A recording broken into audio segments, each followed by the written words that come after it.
Rubio was just 34 years old. Even then, he was perceived by many around him as full of ambition, a man in a hurry. It was already clear he was eloquent and not afraid of the spotlight.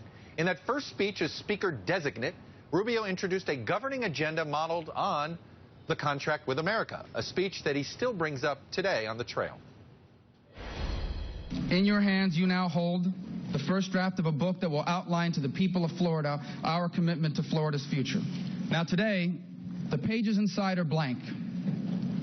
But over the next year, you, the members of this conference, will fill these pages with 100 innovative ideas. Before I became the Speaker of the Florida House, I held what I called idea raisers.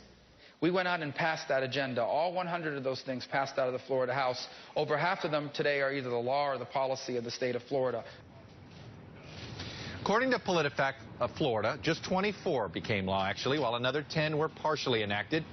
The listening tour also did allow Rubio to begin to expand his political base statewide, and that helped him 3 years later when he challenged the governor who succeeded Bush, Charlie Crist, for the U.S. Senate. From the start, the two starred as Rubio tried to push Crist to the right. Rubio wanted to eliminate property taxes and hike the sales tax. He lost that battle to Crist, but he succeeded in blocking Crist's move to expand casino gambling in the state. Last night, Rubio called Crist the liberal governor of Florida who claimed he was a Republican. And while Rubio was Speaker, a half a dozen immigration bills died before getting a floor vote, including a bill to prevent sanctuary cities in Florida. Anti-immigration critics, including some still angry at Rubio for supporting in-state tuition for undocumented immigrants back in 2004, accused Rubio of burying those bills.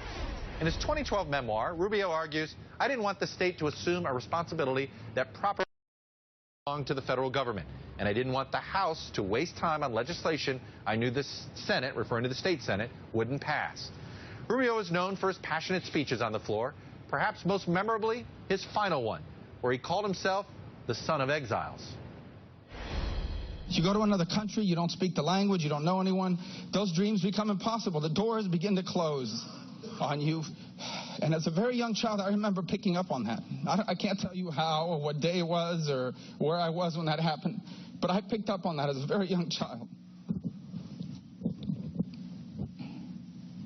And to this day, to this very day, there isn't a day that goes by that I don't feel like I'm living three lives in one. Like I'm not trying to accomplish all the things they could not do. Mark Rubio is Politico's Florida political reporter for a long time, essentially the Tallahassee bureau chief for the Miami Herald. No, not quite. I know I don't want to call those titles.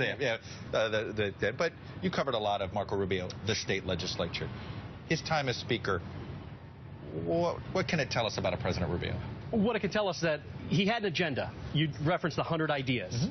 And then when property taxes looked like they became a problem, 100 ideas went out the window. Mm-hmm. And suddenly, Marco Rubio turned his speakership into one idea, which is eliminating homesteaded property taxes to swap out for the sales tax. Sounds like gang-evaded immigration. That's a familiar thing. Well, when something gets unpopular, oops.